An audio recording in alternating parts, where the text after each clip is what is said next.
اس کی ہمت جواب دے چکی ہے۔ وہ زاروں زار رو رہا تھا۔ میرا دل اس کے لیے کڑنے لگا۔ صدیقہ دھاڑے مار مار کر رو رہی تھی اور سمد سے کہہ رہی تھی، سمد، کیا تم ستار کے کمانڈر نہیں تھے؟ اب میں بچوں کو کیا جواب دوں گی؟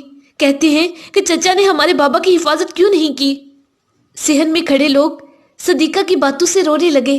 صدیقہ نے اپنے بچوں کو بلا کر کہا، سمیہ، لیلا، ادھر آؤ، چچا سمد آئے ہیں، تمہارے بابا کو لے کر آئے ہیں۔ مجھے سمد کا بہت دکھ ہو رہا تھا۔ میں جانتی تھی کہ سمد اس غم کو سہنے اور ان باتوں کو سننے کی تاب نہیں رکھتا۔ مجھ سے رہا نہ گیا۔ میں کمرے میں جا کر اونچی آواز میں رونے لگی۔ میں سمد کے لیے بے چین تھی۔ میرا دل اس کے لیے جل رہا تھا۔ صدیقہ کے بچوں کا غم کھائے جا رہا تھا۔ صدیقہ کا افسوس ہو رہا تھا۔ سمد بھی بہت تنہا رہ گیا تھا۔ لوگوں کے رونے کی آواز صحن سے آ رہی تھی۔ میں نے کھڑکی سے باہر دیکھا۔ سمد ابھی تک کیاری کے کنارے بیٹھا ہوا تھا۔ میرا دل چاہ رہا تھا جا کر اس کے پاس بیٹھوں اور اسے تسلی دوں۔ میں جانتی تھی کہ اس وقت سمد پہلے کی نسبت زیادہ تنہا ہے۔ کسی کو سمد کی فکر کیوں نہیں ہو رہی تھی؟ میں ایک جگہ کھڑی نہیں رہ سکتی تھی۔ دوبارہ صحن میں چلی گئی۔ میری ساس سمد کے سامنے بیٹھ گئی تھی اور اپنا سر اس کی ٹانگوں پر رکھ دیا تھا۔ وہ روتے ہوئے پوچھ رہی تھی، سمد جاں، کیا میں تمہارے بھائی کو تمہارے حوالے نہیں میں نے کیا تھا؟ سمد اسی طرح سر نیچے کیے روتے جا رہا تھا۔ مرد آگے بڑھے۔ انہوں نے سمد کو بازو سے سہارا دے کر اٹھایا اور مردوں والے کمرے میں لے گئے۔ میں آگے بڑھ کر اپنی نند، ساس اور صدیقہ کو کمرے میں لے جانے کے لیے مدد کرنے لگی۔ وہاں ہونے والی باتوں سے مجھے معلوم ہوا کہ ستار کی لاش دشمن کے علاقہ میں رہ گئی ہے۔ سمد وہاں سے لاش لا سکتا تھا مگر نہ لایا تھا۔ یہی وجہ تھی کہ میری ساس کافی پریشان تھی اور مسلسل روتے ہوئے کہہ رہی تھی، سمد، تم میرے بچے کو کیوں نہیں لے کر آئے؟ رات کے آخری پہر جب گھر میں تھوڑی حلوت ہو گئی تو سمد ہمارے پاس زنانہ کمرے میں آ گیا اور اپنی ماں کے پاس بیٹھ کر ان کا ہاتھ اپنے ہاتھ میں لے کر چومنے لگا۔ ماں، مجھے معاف کرنا، میں ستار کا جسد لا سکتا تھا مگر نہیں لے کر آیا، کیونکہ ستار کے علاوہ میرے دوسرے بھائیوں کے جسد بھی دشمن کی سرزمین میں پڑے رہ گئے تھے۔ وہ بھی اپنی ماؤں کے بیٹے تھے، ان کی بھی بہنیں اور بھائی تھے۔ اگر میں ستار کو لے آتا تو کل روز قیامت میں ان شہداء کی ماؤں کو کیا جواب دیتا؟ اگر ستار کو لے آتا تو کل قیامت کے دن ان شہداء کی بہنوں اور بھائیوں کو کیا منہ دکھاتا؟ وہ کہے جا رہا تھا اور روئے جا رہا تھا۔ اس وقت میں نے دیکھا اس کے لباس کی پشت پر خون لگا ہوا تھا۔ میں نے اپنی نند سے اشارہ کرتے ہوئے کہا، لگتا ہے سمد زخمی ہے۔ سمد زخمی ہو گیا تھا لیکن اس نے کسی کو معلوم نہ ہونے دیا تھا۔ میں نے جا کر کپڑے بدلے۔ اس کی بہن کہہ رہی تھی اس کے کندھے پر پٹی بندھی ہوئی ہے اور لگتا ہے زخم کافی گہرا ہے اور خون بھی بہہ رہا ہے۔ اس حالت میں بھی وہ بھاگ دوڑ کر رہا تھا۔ اسے جتنا ہو سکتا تھا وہ چاہتا تھا کہ ستار کے سوگ کی رسمیں پوری عزت و آبرو سے انجام پا جائیں۔ تیسرا روز تھا۔ ان دنوں میں ایک بار بھی سمجھ سے بات نہ کر پائی تھی۔ ایک دوسرے کے سامنے آ جاتے رہتے مگر صدیقہ کے سامنے اس سے بات کرتے ہوئے مجھے شرم آتی تھی۔ کوشش کرتی رہتی کہ صدیقہ کے سامنے سمد کے آگے پیچھے نہ ہوں تاکہ صدیقہ اور اس کے بچوں کی دل شکنی نہ ہو۔ میں نے اپنے بچوں کو بھی اپنی بہنوں کے حوالے کر دیا تھا اور وہ انہیں اپنے گھروں میں لے گئی تھی۔ میں ڈرتی تھی کہ ایک بار بھی سمد نے بچوں کو گلے لگایا اور ان سے پیار کیا تو صدیقہ کے بچے دیکھ کر غمگین ہو جائیں گے۔